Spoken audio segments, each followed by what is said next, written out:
All right, game number 2, SBR Odds and Sportsbook Review. 5:30 Pacific, TNT doubleheader. Bulls and Celtics, series tied at 2. Road teams 104. Celtics 7.5, 202 the total. Watch this one closely. There are reports out there that Rondo's going to try to play.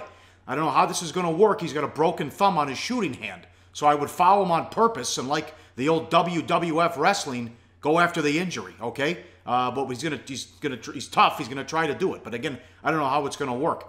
Canaan could start at point guard. Something to watch with the Bulls. He has not played in a game since April 10th. DNP coach's decision in 29 of 82 regular season games. DNP CD has played more than 20 minutes one time since December. 13 points, 2 rebounds, 3 assists in Game 4. Bulls plus 11 with him on the floor in 34 minutes. But Chicago 24th starting lineup of the season. Third of this in the series. Hoiberg doesn't know what he's doing. The key had been they were pounding him on the glass. He goes small and puts Lopez on the bench. Isaiah Thomas is in foul trouble. Can't guard anybody. They don't attack him either. Butler played, 46 minutes in one of the games. I don't know what Hoiberg's doing out there at all. Yeah, well, what he's doing is dealing with a roster that has a lot of injuries and had a lot of moving parts all year long. Let's talk about Rondo, okay, where the reports are he may try to play. Not he's going to be the Rajon Rondo who basically dominated the first 2 games of the series. It was maybe the second best player on the floor in the first 2 games of the series when Chicago took that 2-0 lead. So whether he plays, and the markets will react to the news of him playing or not, for sure.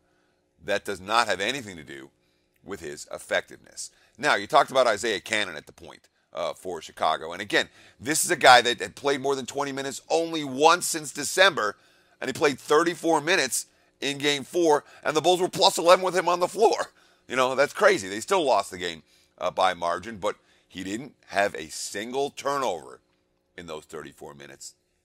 Fred Hoiberg on Isaiah Canaan, quote, "I really thought he did a good job picking up the ball and pressuring the pickup point a full 94 feet. I thought his initial ball pressure was good." So defensively got the job done. Canaan about his defensive pressure, quote, "My job is to make his job," meaning Isaiah Thomas, "miserable. He's a great player and he can find different cracks, but I'm just trying to interrupt their timing, trying to milk as much time as I can off the shot clock and keep him uncomfortable, not let him get settled in for what they want to run and speed him up." So clearly, Chicago wants to slow this game down as much as they possibly can. Game 5, if you like the Bulls, I do believe there is some correlation there with the under. Okay, Isaiah, 1 of 9 on 3-pointers in Game 4, 9 of 12 on 2-point attempts, 33 points in 35 minutes. They couldn't keep him from getting the basket, also scoring or drawing fouls.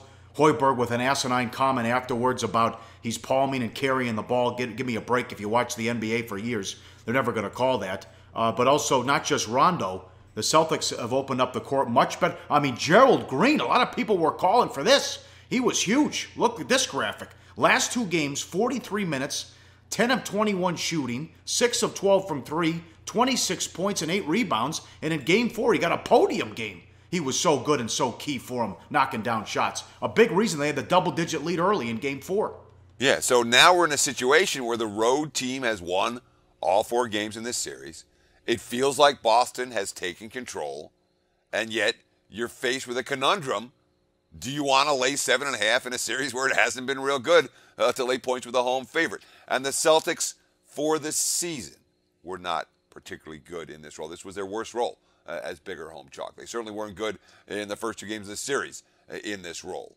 So, given the circumstances here where Boston appears to have taken control, where they appear to have some matchup edges, where Hoiberg's making some head-scratching decisions out there, is this a spot, Pauly, where you can feel comfortable laying with Boston?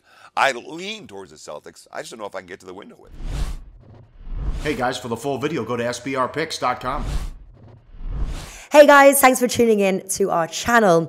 Now, we've put a lot of work into producing all these free videos, so please help us out and keep all our content free for you forever by simply liking, sharing, commenting, and subscribing.